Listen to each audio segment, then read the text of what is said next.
Hello dear student, this is Suman Dutta. তো আজকে present হলাম নতুন একটা ভিডিও নিয়ে। আজকে থাকছে ত্রিপুরা ক্লাস 6-এর জন্য আরেকটা গুরুত্বপূর্ণ ভিডিও। সেই ভিডিওতে আমরা শিখতে চলেছি বা দেখতে চলেছি ত্রিপুরার লোকনৃত্য যে গল্পটা আছে তার সম্বন্ধে সম্পূর্ণ ডিসকাস। আমরা গত ভিডিওতে পার্ট 1 ডিসকাস করেছি, আজকে আমরা পার্ট 2-তে সম্পূর্ণ ভিডিওটা দেখে নেব, ঠিক আছে?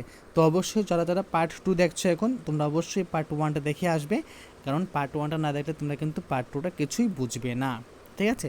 চলো দেখা যাক আমাদের পার্ট 2 কোথা থেকে শুরু হবে। আমাদের পার্ট 2 শুরু হবে এই জায়গা থেকে, যে সবাই একসঙ্গে তাড়াহুড়ো করে পরিকল্পনা মতো ভারতের উদ্দেশ্যে বেরিয়ে পড়ে, যাতে তার মা সময় মতো তথ্যচিত্রের কাজটি শেষ করতে পারে।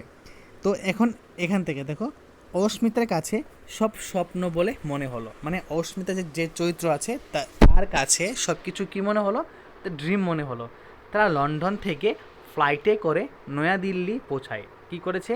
অস্মিতার ফ্যামিলি লন্ডন থেকে ফ্লাইট করে নয়াদিল্লিতে পৌঁছায়। সেখান থেকে আবার ফ্লাইটে ভারতের ছোটো রাজ্য ত্রিপুরায় যাবে, ঠিক আছে? মানে আমাদের ত্রিপুরায় আসবে। সে ত্রিপুরাতে কখনো আসেনি, তাই যাত্রাপথে অস্মিতা তার মায়ের কাছে ত্রিপুরা সম্পর্কে জানতে চায়। মানে সে ত্রিপুরার মধ্যে কোনোদিন আসেনি, তাই যখনই সে আসছিল ফ্লাইট দিয়ে, তখন সে ত্রিপুরা সম্পর্কে মার কাছ থেকে জানতে চায়। তাছাড়া মা কেন তার তথ্যচিত্রের জন্য ত্রিপুরা রাজ্যকে বেছে নিল সে ব্যাপারে জানতে চাইল। মানে এখন তার আরেকটা কিউরিওসিটি হলো যে তার মা কেন ইম্পর্টেন্ট ডাটা গাইডের জন্য শুধুমাত্র ত্রিপুরাকে চুজ করলো, সেটাও সে জানতে চায়। তখন মা অস্মিতাকে ত্রিপুরার প্রাকৃতিক সৌন্দর্যের কথা বলেছেন। ভারতের উত্তর পূর্ব অঞ্চলের একটি ছোট্ট পাহাড়ি রাজ্য ত্রিপুরা। এই ক্ষুদ্র রাজ্যে 6টি পাহাড় আছে। জম্পুই পাহাড়কে ত্রিপুরার চির বসন্তের দেশ বলা হয়। এছাড়া বরমুড়া, 18 মুড়া, লংতরাই, দেবরামুড়া, দেবতামুড়া, শাখাংটাং ও জম্পুই। মুড়া শব্দের অর্থ অস্মিতা বাবার কাছ থেকে জানতে চাইল, কারণ এই শব্দটি তার কাছে নতুন। তখন বাবা তাকে বুঝিয়ে দিলেন বা বুঝিয়ে বলল, মুড়া শব্দের অর্থ পাহাড়ের পাদদেশ। এই পাহাড়গুলি প্রাকৃতিক সৌন্দর্য মনকে মুগ্ধ করে, ঠিক আছে? যখন অস্মিতা তার মার কাছ থেকে জানতে পারলো যে যে উনি কেন শুধুমাত্র ত্রিপুরাকে চুজ করলো, কারণ উনি বলেছেন যে ত্রিপুরার মধ্যে প্রাকৃতিক সৌন্দর্য আছে খুবই বেশি, আর এটি উত্তর পূর্ব ভারতের একটা ছোট্ট পাহাড়ি রাজ্য। এই রাজ্যের মধ্যে 6টি পাহাড় আছে, তার মধ্যে একটি বিখ্যাত পাহাড়ের নাম হলো জম্পুই পাহাড়, যাকে চির বসন্তের দেশ বলা হয়, ঠিক আছে? যার ফলে ত্রিপুরার এই জায়গাকে চির বসন্তের দেশ বলা হয়। তাছাড়া এখানে আরও অনেক পাহাড় রয়েছে, যেমন বরমুড়া, 18 মুড়া, লংতরাই, দেবতা মুড়া, শাকাংটাং ও জম্পুই। তারপর এই যে মুড়া শব্দটা, এটা শুনে অস্মিতার মনে আরেকটু কিউরিওসিটি জাগলো যে মুড়া মানে কি। তখন সে তার বাবাকে গিয়ে বললো, বাবা মুড়া মানে কি? তখন তার বাবা উত্তর দিল যে পাহাড়ের পাদদেশ। এই পাহাড়গুলো প্রাকৃতিক সৌন্দর্য মনকে মুগ্ধ করে, একথা উনি বলেছেন। বন্যপ্রাণী চশমা বানর, কমলা বাগান, চা বাগানের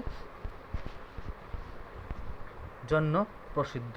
মানে এই ত্রিপুরা কেন প্রসিদ্ধ? এই ত্রিপুরা প্রসিদ্ধ বন্যপ্রাণী, চশমা বানর, কমলা বাগান, চা বাগানের জন্য এই ত্রিপুরা বিখ্যাত বা প্রসিদ্ধ। তাছাড়া এই রাজ্যে একটি সমৃদ্ধ ঐতিহ্য রয়েছে। ত্রিপুরার জনজাতিদের চিরাচরিত গান ও নাচ, যা উপজাতি সংস্কৃতির ধারক ও বাহক। তাছাড়া এখানে বলা হয়েছে যে অস্মিতা এখানে জানতে পারলো যে এইসব ছাড়াও ত্রিপুরার যেটা ঐতিহ্য আছে, সংস্কৃতি আছে, এটার জন্য কিন্তু ত্রিপুরা ফেমাস, ঠিক আছে? ত্রিপুরার জনজাতির গান, নাচ, উপজাতির সাংস্কৃতিক ধারক ও বাহক, ঠিক আছে? তাই অস্মিতার মা কল্যাণের তথ্যচিত্রের কেন্দ্রবিন্দু ছিল ত্রিপুরার জনজাতির জীবনের নাচের গুরুত্ব অন্বেষণ করা।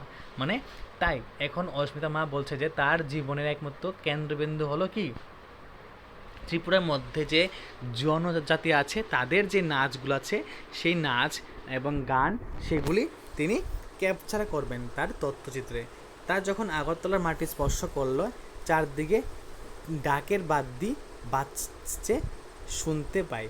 তারা যখন আগরতলার মাটিতে স্পর্শ করলো, তখন তারা লক্ষ্য করলো যে অবজার্ভ করলো চারদিকে শুধু ডাক বাজছে। দুর্গা মায়ের প্রতিমা মণ্ডপে পুজো হচ্ছে, তখন দুর্গা মার পুজো হচ্ছে।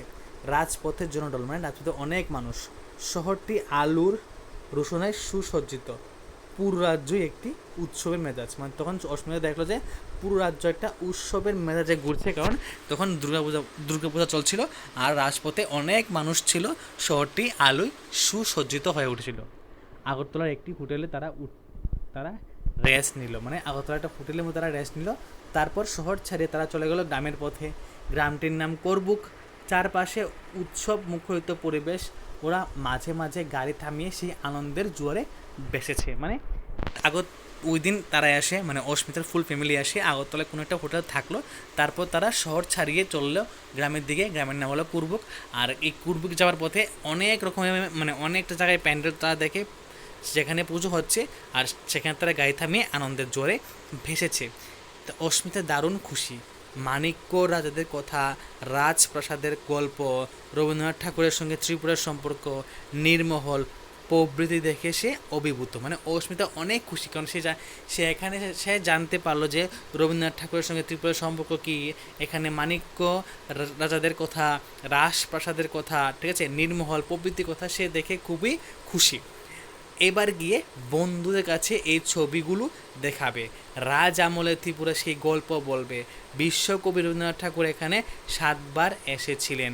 ত্রিপুরার বিখ্যাত শক্তিপীঠ ত্রিপুরেশ্বরী মন্দিরে পূজা দিলেন অস্মিতার মা ও বাবা। কল্যাণ সাগরের কচ্ছপদের সাথে মানুষের বন্ধুত্ব দেখে অস্মিতা অবাক দৃষ্টিতে তাকিয়েছিল। এখন অস্মিতা কী প্ল্যান করছে যে এইবার গিয়ে ওইখানে গিয়ে, মানে সে যেখানে থাকে সেখানে গিয়ে তার বন্ধুদের সে বলবে যে সে কোথা থেকে কী কী কালেক্ট করেছে, ঠিক আছে। তাছাড়া ত্রিপুরা যে শক্তিপীঠ ত্রিপুরেশ্বরী মন্দির, ওইখানে গিয়ে তার মা বাবা পুজো দিল। এরপরে কল্যাণ সাগরে যে কচ্ছপ আসে, সেই কচ্ছপের সাথে মানুষের যে ফ্রেন্ডশিপ, সে দেখে অস্মিতা পুরো অবাক হয়ে গেছিল। ত্রিপুরার পাহাড়ের কোলে পার্বত্য অঞ্চলে আদিবাসীদের দ্বারা লোকনৃত্য ও লোক সঙ্গীতের সন্ধানে কল্যাণী তার পরিবারের সঙ্গে চলছে করবুকগামী। মানে ত্রিপুরা পাহাড়ে যে আদিবাসীরা আছে তারা যে লোকনৃত্য করে এবং লোকসঙ্গীত গান গায়, তো লোকসঙ্গীত হয়, সেইটাই দেখার জন্য তিনি তার ফ্যামিলি সহ করবুকে চলে যাচ্ছেন। ত্রিপুরার প্রাচীন জনজাতিদের লোকনৃত্যে 3টি ভাগ লক্ষ্য করা যায়। মানে যারা আগের দিনের মানুষ আছে তাদের যে মানে লোকনৃত্য, ওটাকে 3 ভাগে ভাগ করা যায়। একটা হলো কি শিকার ভিত্তিক, গবাদি পশুর পরিচর্যা ভিত্তিক, আর একটা হলো উৎপাদন বা চাষবাস ভিত্তিক। মানে 3 ভাগে তারা লোকনৃত্যে মেতে ওঠে। লোকনৃত্যে ত্রিপুরার বিভিন্ন সম্প্রদায়ের নিজস্ব শৈলী এবং বৈশিষ্ট্য রয়েছে, যা তাদের রীতিনীতি ও জীবনযাত্রার সঙ্গে সম্পর্কিত। মানে এই লোকনৃত্য কিন্তু আবার একটু পার্থক্য আছে, সবাই যে জনজাতি সেম লোকনৃত্য নাচবে এরকম না, কিন্তু এটা তাদের সংস্কৃতি, তাদের যে রীতিনীতি, জীবনযাত্রা, এটাকে সম্পূর্ণ আলাদা করে। অস্মিতা তার মায়ের কাছ থেকে এই উপজাতি নৃত্যগুলি সম্পর্কে জানিয়েছে। তারপর গড়িয়া পুজো উপলক্ষে 7 দিনব্যাপী গড়িয়া নৃত্য পরিবেশিত হয়। সে জানতে পারলো যে গড়িয়া পূজা উপলক্ষে 7 দিনব্যাপী গড়িয়া পূজা হয়। জুম চাষের পর ধান কাটা হয়, মারাই হয়, জারাই হয় ইত্যাদি করার পর মামিতা দেবীর পুজোর সময় মামিতা নৃত্য করা হয়। মানে জুম চাষের পর যে ধান কাটা, মারাই, ঝাড়াই হয়, তারপর কিন্তু মামিতা দেবীর পূজা হয় এবং মামিতা নৃত্য করা হয়।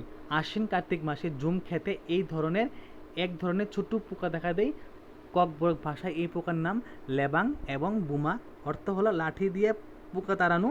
আর মানে এখন বলা হয়েছে যে ঝুম খেতে না, যেখানে ঝুম হয় ওইখানে আশ্বিন এবং কার্তিক মাসে এক ধরনের ছোটো পোকা হয়, আর এই ছোটো পোকার নাম হলো লেবাং। আর তাদেরকে যে তাড়ানো হয় যে লাঠি দিয়ে, তার নাম হলো বুমা। জুম ক্ষেত রক্ষা করার জন্য লেবাং বুমানি নৃত্য প্রদর্শিত হয়।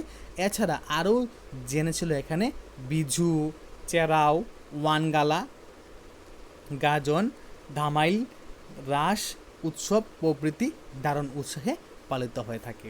ঠিক আছে, তো আজকের জন্য আমরা পার্ট 2টা এখানে শেষ করছি, কারণ এটা অনেক বড় ভিডিও হতে চলছে। তো মেবি এখানে প্রায় 10 মিনিট হয়ে যাবে, তো সবাই এটা ধৈর্য সহকারে একসাথে দেখতে পারবে না বা দেখবেই না, আমি জানি। তার জন্য এই ভিডিওর আমি 3rd পার্ট খুব শীঘ্রই নিয়ে আসবো। যদি ভিডিও ভালো লাগে থাকে অবশ্যই ভিডিওটা সবার কাছে শেয়ার করবে। তো দেখা হচ্ছে একটা গুরুত্বপূর্ণ ভিডিওতে, এবং সবার কাছে একটা রিকোয়েস্ট থাকলো যে অবশ্যই পার্ট 1টা গিয়ে দেখে আসবে। ধন্যবাদ সবাইকে, এবং প্রত্যেকটা পার্টের নিচে কিন্তু আমি সম্পূর্ণ 3টা পার্টেরই লিঙ্ক দিয়ে দিব, যাতে তোমাদের অন্য কোথায় গিয়ে খুঁজতে না হয়। তাছাড়া একটা আলাদা প্লেলিস্টও বানিয়ে দেবো কয়েকদিনের মধ্যে, যে ক্লাস 6 বাংলা নিউ সিলেবাসেস ডিসকাসেস, ঠিক আছে, এরকমভাবে কিছুটা দিয়ে দেবো, তোমরা দেখে নেবে। ওকে, ধন্যবাদ সবাইকে।